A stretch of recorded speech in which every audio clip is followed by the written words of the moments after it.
Here the question number 72. The cavity of a helium neon laser emitting at 632.8 nanometer consists of two mirrors separated by a distance of 35 centimeter. Of the oscillation in the laser cavity occurs at a frequency with the gain bandwidth 1.3 GHz. The number of longitudinal mode allowed in the cavity is what the thing we are going to see now. Here the cavity of a helium neon laser emitting the wavelength, that wavelength it is given, the lambda, that would be equal to 632.8 nanometer. Consists of two mirrors separated by a distance, the length between the two mirrors that would be equal to 35 centimeter. Okay, if the oscillation in the cavity occurs at a frequency within the gain bandwidth it is given, it's a gain bandwidth that would be equal to 1.3 gigahertz. What do you mean by the gain bandwidth? That is the thing we want to discuss. For the laser cavity, the helium neon cavity, the y-axis represents a relative gain. So you can call this is a relative gain. There will be several mode allowed mode in the laser cavity. So here y-axis x-axis represents the frequency axis. There will be a lot of modes it will be allowed. So you can call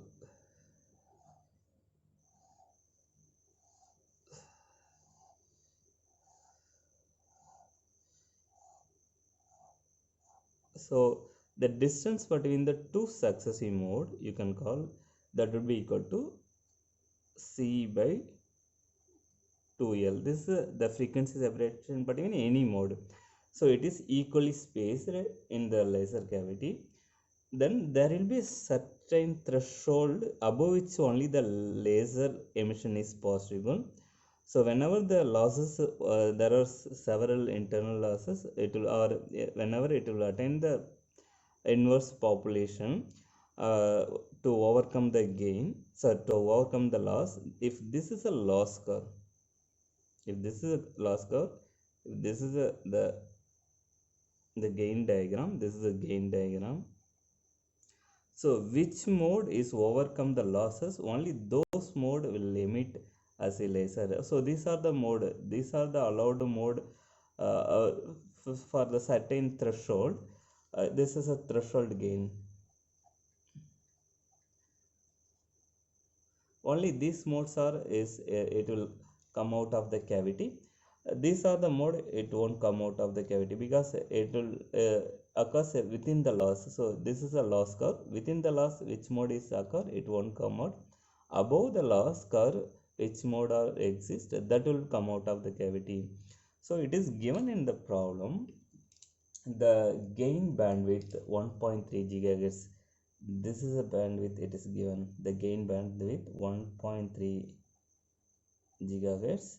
So here what they are asking means the number of longitudinal modes allowed in the cavity. How many modes are we have to count? These modes they are asking. So once if you know the frequency separation C by 2L, this is the delta, the frequency separation you can call delta F. That will be if you are dividing the this is bandwidth, allowed bandwidth. If you are divide this bandwidth by the frequency separation, it will give the number of modes. So this is a calculation we need to do, number of modes. So for that we need to evaluate what is the delta F.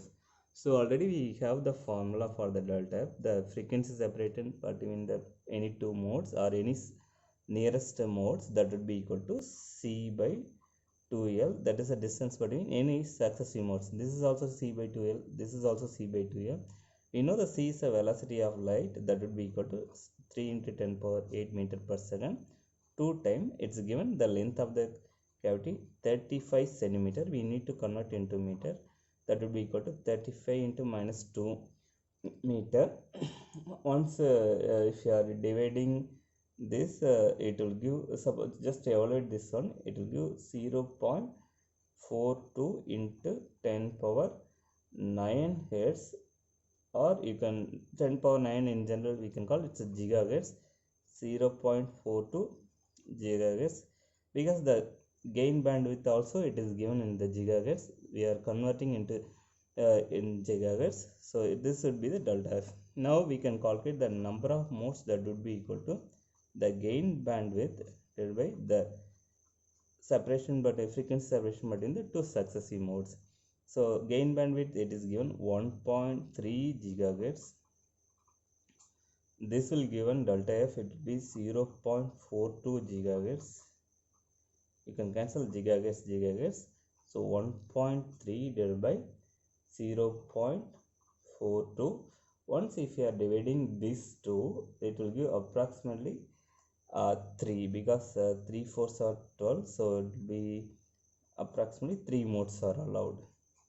So that means within the gain bandwidth only 3 modes, 1 2 3. Suppose this is I have drawn for approximate figure, actually this would be here, that means 1 3, these 3 modes only will above the gain threshold, this will come out of the laser cavity.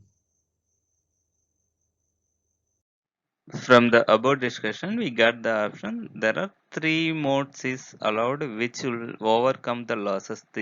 These 3 modes inside the cavity.